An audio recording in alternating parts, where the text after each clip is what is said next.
Good morning, everybody, and welcome to our online audience. Sorry for that little glitch. Our topic today is energy justice and health, and we have an incredibly amazing and qualified speaker to join us today, Surili Patel. She'll be presenting for about 35 to 40 minutes. We'll take, as usual, 5 to 10 minutes of Q&A, use the webinar Q&A feature, and we'll pose some questions and then end it for the online audience and carry it back to our classroom for our students for another half hour, 45 minutes. So I'm incredibly excited to introduce you to really one of the key movers and shakers in this space. Surili is a vice president at the Metropolitan Group. She is a founder of AWAZ for Climate and a co-founder of AWAZ for Climate, and played a really seminal role at the American Public Health Association in creating the Center for Climate, Health, and Equity. And prior to that had been deputy director of the Center for Public Health Policy. One of the critical things in climate, I've been at the doing climate work a long time, as many of you know, I would just say that the awareness of the link between climate and health as a way to accelerate climate action is actually fairly new to me as a climate activist and a climate scholar. We've always known it would have health impacts, but we typically think of it in terms of flooding, refugees, agricultural, climate events, things like that. And I think that Surili and others have been really seminal to making clear that, the energy system we have today is quite bad for public health generally, and we should not ignore the fact that fixing it and changing it for climate will have tremendous health benefits as well. And clearly, because so many of the health detriments of energy fall on environmental justice communities, it's an energy justice issue to fix our energy system as well. So really excited to have one of the pioneers in this space speaking with us today. Our country, we're not as aware of this connection in the US as I'd like. I know, for example, in England, they've already changed the Hippocratic Oath to have medical professionals have to talk to their patients about climate change, where I don't think anywhere near that quite yet in this country. But the reality is there's a ground level connection to these issues in people's asthma and people's community lives that's really critical. And again, Surili is one of the people who's brought that to our attention most effectively and institutionalized it in the public health profession. So really pleased to have her with us today. And for no further ado, welcoming Surili Patel. Thank you. Thank you. And thank you for such a kind introduction. I really appreciate it. I'm really glad to be here. I'm going to start sharing my screen. And while I do, I want to extend my gratitude for the opportunity to speak to you, but also my regrets for not being able to join you in person. I, however, am speaking from the unceded Piscataway land, home of the original Piscataway Conoy tribe, now encompassing Montgomery County, Maryland. Like was mentioned, my name is Surili Sutaria Patel. And I too am really excited to see this incredibly important intersection being discussed in places like this, your class, and also being broadcast to a larger audience who might be interested in the topic. And here's what I'm going to touch on today. The first is, the duality of our energy consumption. The same energy that's brought us light, innovation, connectivity to modern society is also causing catastrophic changes to our ecosystems, to our health, and is also widening the wealth gap. Let's talk about how our consumption of energy is impacting the environment through climate change, but also how it has effects on our families through energy insecurity and our health. To offer some high-level context to level the playing fields, climate change is described as the change in average conditions, such as temperature or rainfall, over a region over a long period of time. NASA scientists have observed the Earth's surface warming, and many of the warmest years have been in the past 20 years. And climate change has happened way before humans came into the picture, but now we're noticing that it's accelerating and rapidly changing because of human activity. And while climate change looks different based on where you're located, as indicated by this map, no part of the US or the globe is able to escape from the effects of climate change and therefore the health impacts of climate change. So when we're really examining what is happening at the local, at the community, and at the household levels, we're seeing a rise in energy insecurity related to climate changing. When I'm talking about energy insecurity, I'm talking about the inability to adequately meet household energy needs. And we're also seeing an increase in energy poverty, which is the minimum energy consumption needed to sustain life. Breaking this down a little bit further, as of 2017, residential energy consumption accounted for 20% of the total energy consumption across all sectors within the US. Activities that use energy at the household level include cooking, lighting, heating, cooling, cleaning, technology that includes medical or other life-sustaining equipment. And these are all basic functions we're all experiencing in the home. Yet limited and faulty infrastructure, possibly affordability, inefficiency in appliances, and service disruptions due to disasters or extreme weather events are a few ways that hinder access to energy. And without adequate or affordable energy choices, families are making the choice between household energy consumption and purchasing food or life-saving prescription medications. So on average, we spend 70% of our time in our homes, according to the National Center for Healthy Housing. 33% of Americans are energy insecure today. That's 35 million households. 22% of those households forego buying food or medicines in order to pay their energy bills. That's 25 million households every year, and 11% keep their households at an unsafe temperature due to cost. 7 million families have to make these decisions every month. In 2020 alone, more than 33 million households in the US were deemed energy insecure. Nearly 25 million households reduced or went without food or medicine to pay for that energy. That's twice the number of those having received a disconnection notice, and 4 times as many as lacking working heating or cooling equipment. Now, disconnection of service is considered the crisis point in energy insecurity. Renters, folks who live in rural settings, residents of homes built before the 80s with inadequate insulation are at greater risk of experiencing disconnections compared to the average US household. Now let's talk about energy insecurity by income and race. The next 2 slides are information summarized in a student's practicum research. Dr. Aubrey Mossman really eloquently aggregates some of the economic and racialized disparities of energy insecurity. And this slide talks about Americans who live under federal poverty line experience disproportionate energy insecurity. So here we see the residential energy expenditures represent just 3% of the average after-tax income of households that earn more than $50,000 annually. Yet residential energy expenditures represent 33% of the average after-tax income of a household that earns less than $10,000 annually. When we're looking at the numbers by race, we're seeing 23% of white households and 56% of Black households could not pay their energy bills in 2020 alone. These disparities by income and race are greatly linked to the health impacts felt by those experiencing poverty or systemic racism. I want to now dig into the health impacts of our energy consumption a little bit more. And before I do that, I want to do a brief lesson in exposure pathways.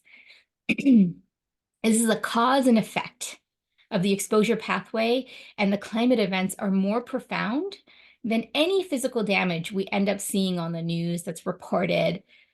It's really an individual or a community level experience. So the climate driver, is a specific climate event that leads to an environmental condition. So for example, rising temperatures. Now, the environmental condition is what arises in response. So with rising temperatures, we're seeing longer heat days and perhaps extended spring weather. And the environmental hazard is what will directly lead to that negative impact. So with extended spring weather, we're seeing more pollen count in the air. And then the health impact or the health effect is the result.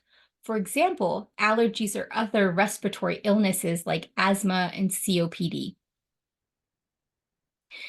Now, the exposure pathway is the environmental condition and hazard that will dictate the specific health impacts felt by a population or an individual. For those who are energy insecure and have to choose between turning on the air conditioning, if that's an option for them, or paying for food, if they're opting to open their windows instead of turning on their air conditioning, they're being more exposed to allergy or pollen that could then result to allergy or even something more severe like COPD over a longer period of time. Here are 3 big ways that the energy sector impacts our health by the worsening of climate change. The first I'll go into is heat stress and stroke. So we are seeing longer and hotter, warm seasons, and we're seeing multi-day heat events. And that means not just 1, 2, or 3 days of 90+ degree temperature. I'm talking about 5, 6, 7 weeks long of heat. That does a number on one's body, an internal body temperature that leads to damaging and threatening health effects. And then we're also seeing an increase in nighttime temperatures. Nighttime is a time when heat usually lifts. And we're seeing in certain urban settings where there isn't cooling, there isn't greenscapes, there isn't reflective surfaces, the heat is being is remaining at the low level. And so the next day when the sun comes back out, it remains even hotter. So then this leads to heat stroke, respiratory disease, cardiovascular events, and even premature death when you're compounding this event, this high heat event, increasing temperatures, with other chronic conditions. Moving on to respiratory and cardiovascular illnesses, I want to focus on greenhouse gas pollutants because they worsen air quality. They also are the cause of wildfires, and the smoke from the wildfires are found to be harmful to our health. And then, of course, like I mentioned, pollen because of longer warming seasons. One other thing that's less naturally occurring, I should say, is the practice of carbon capture. This has been well documented that fossil fuel extraction and other industrial processes disproportionately affect Black, Brown, and Indigenous communities. Now, what's happening is we're adding carbon capture practices to extend a fossil fuel site, which then extends the lifespan of the facility. But what's actually happening is the communities that are already negatively being impacted are also now being impacted by more emissions, waste, and water pollution. So, for example, we all know what's happening in Cancer Alley, that strip of land between New Orleans and Baton Rouge. There, we're seeing more targeting of hubs for carbon capture. Now, this is a corridor that's home to over 200 oil and gas refineries, petrochemical plants, other industrial chemical facilities. And they're already experiencing poor air quality, water quality from all the industrial pollution. Adding hubs for carbon capture is only going to increase cancer rates and other health problems for the communities most affected, who are predominantly Black families. More recently, in 2020, A CO2 pipeline in Mississippi ruptured, and this is through the process of carbon capturing, sending many to the hospital, leaving many with long-term health impacts. So it's not just the practice of it, but it's the health consequences of when something goes wrong. There's also liquefied natural gas, or LNG, which we can talk about if we have time at another point. I want to move quickly to the indoor air quality, which is also compromised by our energy consumption. Gas stoves in particular, and this can be extended to gas fireplaces and furnaces and other internal uses of energy. But gas stoves in particular release hazardous pollutants, including nitrogen dioxide and carbon monoxide. Homes with gas stoves have nitrogen dioxide concentrations from 50 to 400% higher in homes than electric stoves. So exposure to nitrogen dioxide, even in short term and low level, can cause respiratory effects. And children are really at risk here from illnesses associated with gas stove pollution. It's found that living in a home with a gas stove increases a child's risk of having asthma by 42%. We're also finding lower income households and older homes may be at even a higher risk of exposure because of poor ventilation. And while ventilation is a great intervention for reducing exposure to these harmful contaminants, it's really, even at a low level, and when the gas is turned off, it's still leaking some of these carcinogens. Last but not least, I want to go into not just the physical health impacts and conditions, but also the mental health and wellness aspect of our energy consumption. This is often forgotten about, and I think the least researched area of energy insecurity. And there are three main impacts as I see it. The immediate impact often comes from immediate disaster-related outcomes. And in the sense of energy insecurity, it could be the disconnection or shutoff of energy. And this type of immediate impact can lead to post-traumatic stress disorder, anxiety, depression, stress, sometimes even leading to self-harm like substance abuse or suicidal ideation may occur. Then there's the more gradual impacts that come from slowly progressing longer-term conditions associated with living in a state of energy insecurity. This chronic stress built up over time causes a lot of physiological stress on the body, and compounded with other chronic illnesses could lead to more danger in an individual. And lastly are the indirect impacts that come from the way we think about ourselves and each other and the world around us.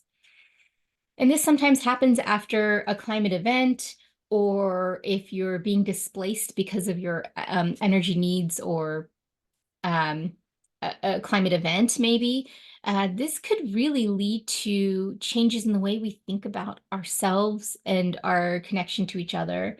We're seeing impacts at the community level, including domestic abuse and violence, as well as leading to economic insecurity and physical damage as well. All these challenges, I will say, are exacerbated, especially when we're talking about health inequities that communities of color and low wealth already are facing. So let's talk about health to equity and justice.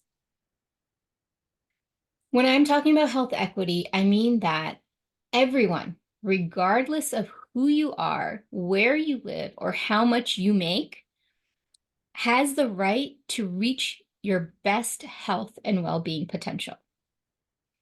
So if this is the case, why can't we solve health challenges of extreme heat, poor air quality, mental health with a doctor's visit or even a prescription?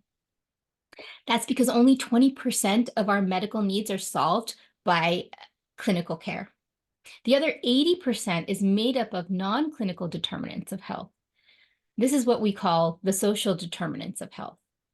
The conditions in which environments where people are born and age, they live and learn and work and play, they worship. This is the wide range of health and functioning and quality of life outcomes and risks. This is where all that happens. So let me break this wheel down a little bit further. The social determinants of health include equal access to education, access to affordable medical care, housing, which includes a decent living condition or conditions, access to transportation and public transit, access to affordable and nutritious food, an outdoor environment that is safe and green and maintained and adapted to the community's needs. Having community safety by way of ensuring people's physical integrity and safety, and the ability to attain a living wage, having employment that is safe and has healthy work conditions. So as a society, we would benefit from looking at all the layers that make a person reach their full potential in health. We as individuals have societal needs that require tending to. But a person's knowledge is not alone to be blamed for poor health outcomes because their choice is limited to what's before them. We have generational wealth and poverty, income and employment or lack of employment that can lead to economic circumstances that could provide for or hinder a person's ability to stay healthy and or recover from an illness. At the community level is where we see the social determinants of health, where the structures like cultural norms can impact underlying conditions that can grant or deny circumstances like transportation or housing, that can expel the participation of certain groups from society. The social determinants of health are the underlying social and economic conditions in the community that influence people's ability to be healthy. And the broadest level of this framework involves systemic causes, the fundamental causes of societal inequities that lead to poor health. This includes, for example, racism, sexism, generational poverty, or redlining by financial institutions, and so much more. Housing is an example that demonstrates a variety of factors that contribute to our health. So I want to unpack it a little bit more. It's also, in general, one of the best known and most well-documented social determinants of health. The affordability, zip code, and quality of housing all have independently been linked to health. It's important to acknowledge the effect of historical practices of redlining and discriminatory mortgage lending that have occurred in our nation. And a report from the Center of Responsible Lending found that in 2016, African American and Latinx borrowers received a combination of 9% of conventional mortgage loans compared to white borrowers who received 70% of the loans. The report also confirmed that the continued trend of higher rates of denied mortgage applications for African Americans and Latinx applicants compared to their white counterparts. This isn't so historic. This has and continues to hurt families' abilities to afford a safe home, free of environmental hazards, and the ability to keep up with utilities, including energy. United States communities that lack access, affordable housing, energy services often have poorer health and fewer educational and economic opportunities. They have limited political representation and inadequate access to healthcare. As climate change worsens, alternative energies such as solar or wind are becoming competitive at similar or even lower prices than fossil fuel like coal and natural gas. Yet, your zip code could determine whether you have access to solar energy, EV charging stations, or even home weatherization support. Digging a little further into home weatherization practices that can improve health, there are things that can be done, like an energy assessment, where a professional comes in to determine heat loss and how you can be more efficient in paying your bills and cost savings opportunities. There are energy efficient heating systems where they use less energy and can also use cheaper and more efficient forms of fuel than traditional furnaces. Then there's building insulation that can be added to the walls and floors and attics and roofs, other places that can keep the heat from escaping and the cold air from getting in. And then window replacement and installation of storm windows and doors are also better to prevent the heat loss. Now, these are all great measures if you can afford them, but they have great health impacts. By focusing on repair and replacing vent systems and installing mechanical ventilation, we are ensuring that combustion gas drafts to the outside safely and improving indoor air quality. We're also understanding the hazards of fire by installing smoke and CO2 alarms to catch before it worsens respiratory illness and injury. And then something that we don't often talk about in the energy space is the evaluation of mold and moisture. Being exposed to mold for a long period of time can lead to severe respiratory injuries and could be very harmful to health. So now I want to shift to policies for today. And I want to start off by saying that policies are a way to solve a problem or reduce its harm in society. And there are some policies that are just ill-informed or lack the full picture, whether it's due to ignorance or willfully. And when we do not have the full picture, policies that don't serve everyone equitably and justly are built on the understanding of lack of imagination, or what I like to call the poverty of imagination. So recently, I, like many of my colleagues, believe that the tides are changing. I like to visualize an energy just future that also safeguards our health. And this means that the risks and benefits of energy production and consumption are more equitably distributed across place and people and time.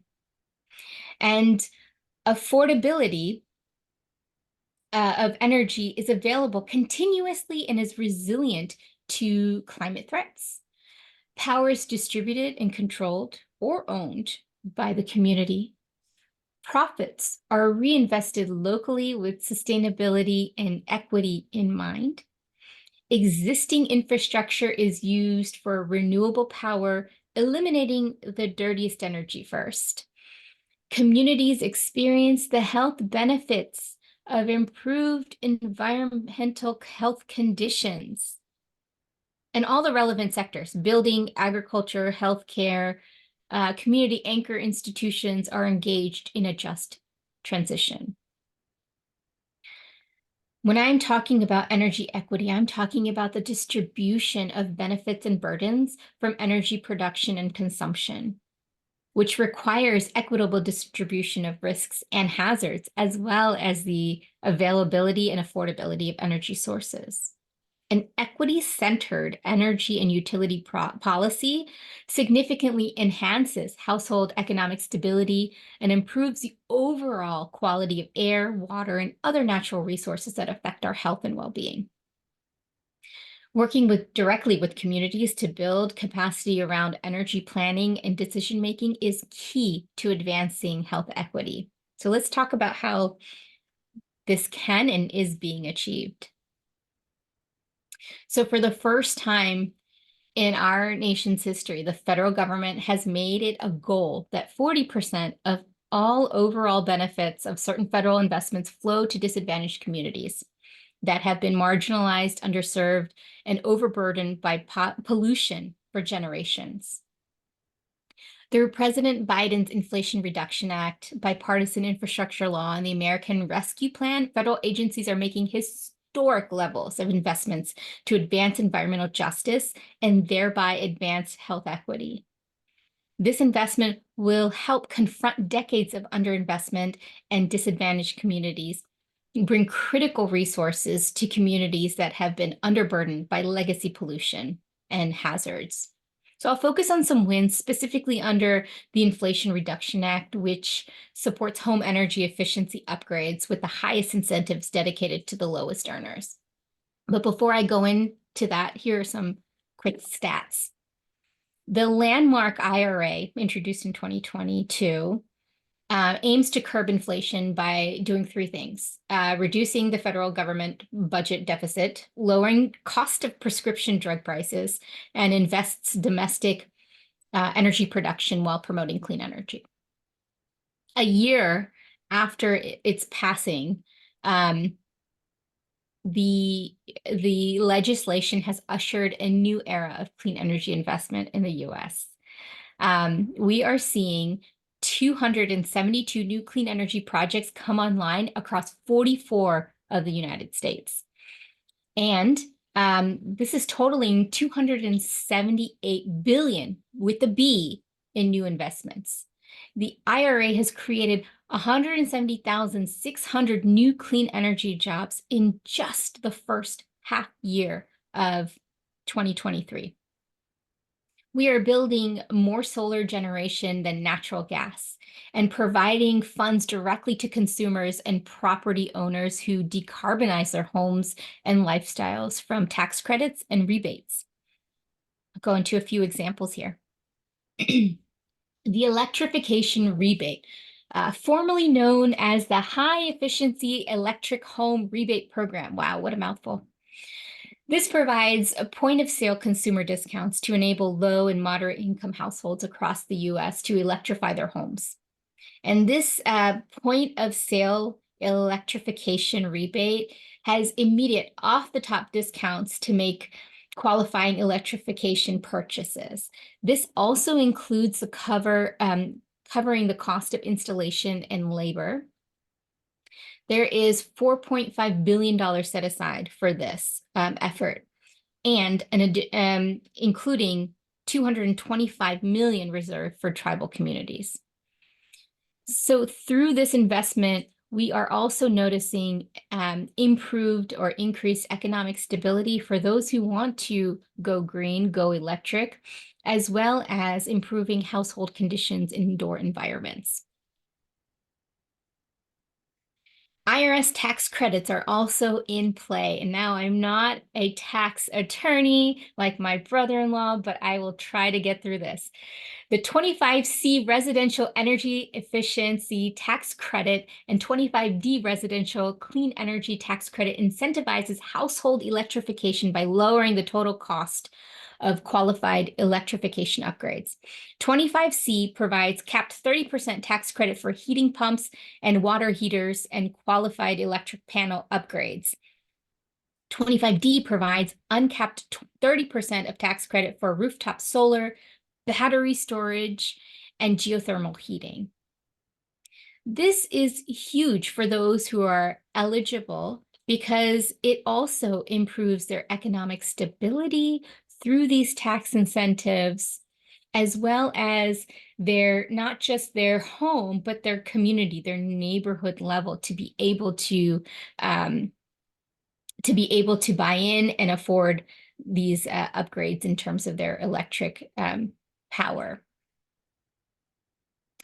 Another one is the Home Energy Efficient Contractor Training Grant. There's $200 million set aside for providing training and education to contractors involved in the installation of home energy efficiency and electrification improvements. Not only will this incentive address the previous two social determinants of health, but also increases on-the-job education for existing and new workforce. Now, in addition to federal policies, state and local governments have also begun to put into play local initiatives that will move households to a more energy efficient state. Take, for example, Maryland's Empower program. This program helps Marylanders increase energy efficiency of their houses and buildings and decreasing the amount of energy that's being used. Since its implementation back in 2008, it has saved Marylanders $12.7 billion, again with a B, $billion on energy bills, and reduced Maryland's greenhouse gas emissions by 9.6 million metric tons of carbon dioxide. Now, if you're wondering what that means, that's equivalent to taking 2 million cars off the road every year. A new bill has been introduced this legislative session that expands on the Empower program by adding new incentives for switching to efficient electrical appliances, weatherization, and heating sources in the home. It also has a distinct environmental justice lens that allows more Marylanders, especially those who are underserved and underrepresented, to take advantage of these programs as well. So let's hope this bill is passed for Maryland, because the economic stability as well as the built environment and their individual homes will continue to improve, but we're also going to see a societal and community context improving by including those who have been underrepresented in the past. I've talked about solar a few times, and you're probably wondering why when we're talking about it in the context of justice and equity. Solar adoption levels are disproportionately low in disadvantaged communities. However, programs like Solar for All aim to bring the benefits of solar energy to 100,000 new low to moderate income families in Washington, D.C. We're seeing solar being installed on single-family homes, as well as developing community solar projects to benefit renters and residents in multi-family buildings. So the Solar for All participants should all expect to see a 50% cost savings in their electricity bill over the next 15 or so years, which also improves their economic stability, their indoor home, indoor air quality, but also building that community through the community solar projects. To sum it up, an energy just future includes not just the equitable distribution of benefits, but also the burdens. The profits are reinvested locally with sustainability and equity in mind. Communities experience the health benefits of improved environmental health conditions, and relevant sectors are engaged in a just transition, and energy is conserved. I want to quickly discuss the shifting of a national discourse from profits to human and human health. Narratives is where I want to hone in. Narratives are what shape our mindsets, what we see and understand as normal, what we accept without challenge or question. Narratives are what we accept, and the narratives that we reject reveal something about ourselves and the world as we see it. They also reveal the change we seek to create or the status quo we strive to protect.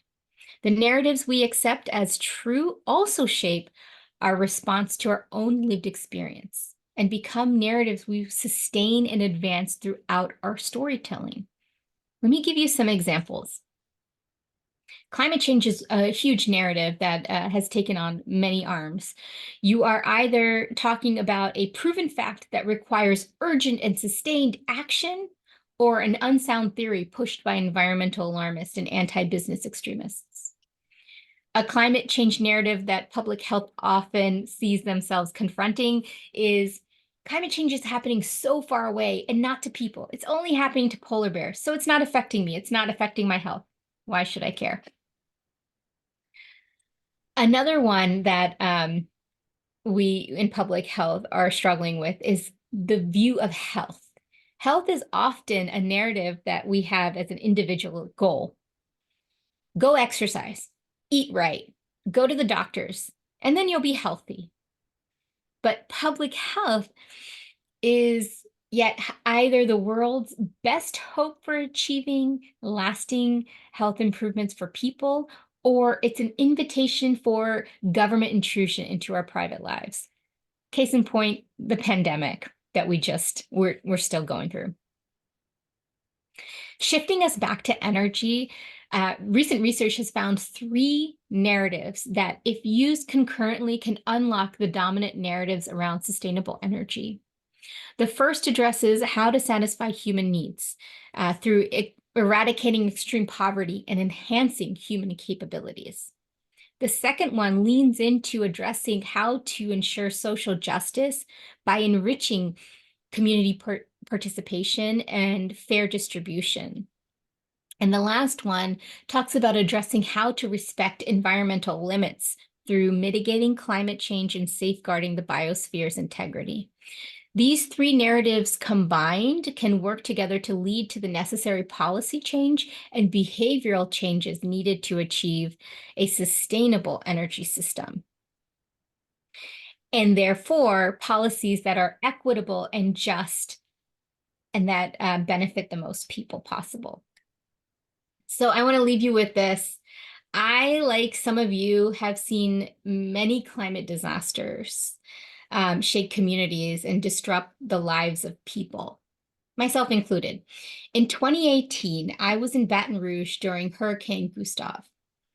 Now, our neighbors across the street, like many families, evacuated to safety before the storm made landfall, and thankfully so. While they were away, a tree fell on their house, flattening their dining room and their living room. Once the storm passed, we stepped outside to assess the danger and assess the damage. And it was then when we heard a wounded dog. The same tree that had fallen on their house had also torn down a fence where a dog was leashed. So we rescued the dog immediately, and when the neighbors around us got wind of what happened, they began to bring over food and a water dish and shared other items the dog may need. Eventually, we saw all the neighbors coming out to help one another, from picking up the debris in the yards to repairing each other's windows. This shared experience brought our neighborhood together in such a way in an uncertain time and a very difficult time.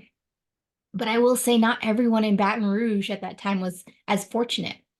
The power lines and phone lines were down for several weeks in some areas.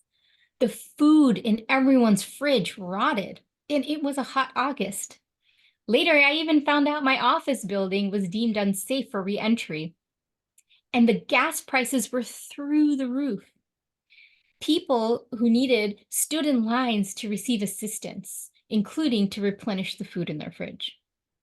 I often recall this experience when working on climate and health issues today, because remembering that I am just one person and that my wins are the wins of my colleagues and partners, as well as the communities that we are a part of and serve, give me hope.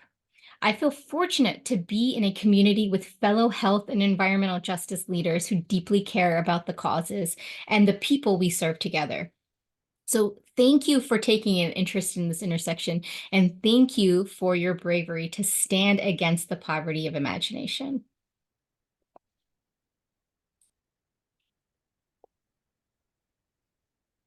Thank you so much, Surili. We have a couple of questions from the online audience before we wrap up the online portion.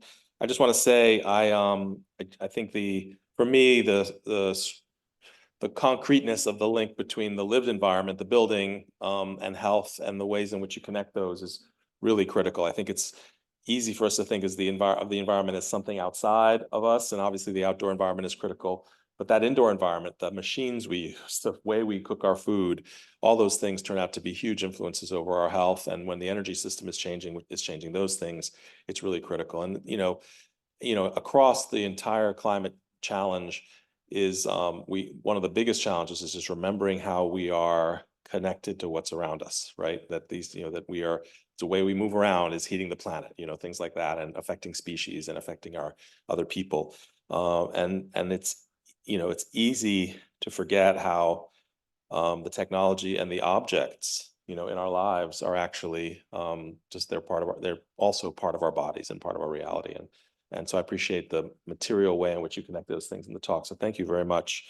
We have one question from an audience at least. You want to go ahead and tell? I'll repeat it if you want. Sorry, or I'll give it to.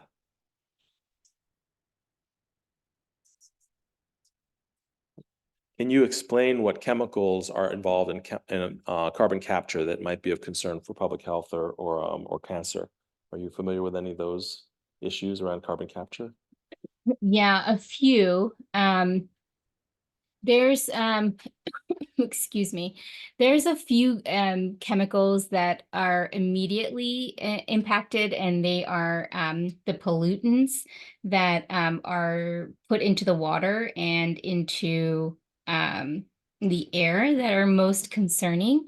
Um, I will look into the exact ones. I can't recall them off the top of my head right now, but I can certainly send the list of pollutants and why they cause cancer. It's and it's also, cancer is one of those illnesses that isn't oftentimes a direct link. It's the exposure, the length of exposure, and also the other underlying conditions an individual or a community may have. So I want to just name all of those things. And one of the underlying conditions that a community may face is being underserved, meaning lack of already proper water infrastructure or access to medical care, all those things that create conditions of good health. So it's a layering of conditions, but I will get those specific chemicals that are linked to carbon capture. Thank you. And I think the question also just reminds us that there is no technology that has no health consequences, right? When I was getting a PhD, they're actually one of the first PhDs on solar energy in the 70s. My professors at Berkeley did the qualifying exam for that student, and they were asked what were the risks of solar, and he couldn't name any. He was like so pro solar, it's like 1978, right? And of course, one of the risks is that people fall off the roof when they're installing solar. There are occupational hazards to solar. And they are, believe it or not, comparable to things like the number of people who die at coal train crossings, which is not insignificant as well, and not insignificant factor in the risks of coal. So when we think about carbon capture, right, and the amount of gigatons that we're going to be pumping back underground, right, it's hard to imagine that will not have, the pipelines and everything else, that won't have its own health risks. And Daniel Carrion in the public health school here is actually studying the risks of transitions away from natural gas stoves, like, what are there health risks from induction cooking? And it turns out that there are. I'm not super familiar with them, but there's just different kinds of risks from different kinds of technologies. So that question is really representative of that. We have one more question, and then I have a short announcement, and then we'll wrap up the online portion. Now. Okay, the next question was, what are some considerations for examining life cycle management of our energy infrastructure? So an example being that in California, there's a lack of this for solar panels, where they're ultimately dumping solar panels into hazardous waste landfills, and the lack of policy for energy infrastructure ultimately impacts the cleanness of the technology at the end of the life cycle. Yeah, I love this question, and I wish there was more research around it, and maybe there is. It's happening, and I'm not in tune with it. But life cycle of the energy from extraction to production to usage, and then discarding it is a huge. Every single part of it has an impact on health, and I think policies are still lagging because we're still starting to understand or even looking into where, I want to say, rubber hits the road, no pun intended, and where, we're seeing the health impact. So there, some considerations for examining life cycle is when you first start, what are the impacts on where you're extracting an energy source, right? So maybe we can go nuclear. We haven't talked about nuclear. Where is that being extracted from? What does that mean for the water, air, land, etc., and the communities that neighbor it? How is it going to be transported? How is it going to be materialized into energy sources? How are those operations going to impact the communities around it? How is the transport of it going to impact community A to B and all the communities in between and the workers? And then once you're using it and discard it, where is it being discarded? How does it get discarded in safe ways? What happens when, the right level of pressures are no longer because of any kind of tectonic pressure or changes and disruptions, or just being off-site? So there's so many considerations throughout the life cycle, and that's just one energy source. And we need to explore all of them, especially as new technologies keep coming on board. All right, well, with that, we're going to wrap up the public seminar portion of the talk. We are changing topics for next week. We're going to be swapping in our speaker about energy justice and philanthropy. Joe Evans will be coming from the Kresge Foundation next Monday, and our Native American and energy justice speaker will be in early April instead, and in person. So we made the swap so we could get both of them here in person actually next week as well. So, or at least the energy philanthropy. So stay tuned. Next week is energy justice and philanthropy. There's a lot of work happening around the ways in which private philanthropy can close the gap between environmental justice and community economic development and all the IRA money and things like that. There's a huge amount of activity around reshaping investment flows to benefit communities, and we'll be talking about that a lot next week. So thanks to everyone online. We'll be wrapping up the online webinar now, and see you next week.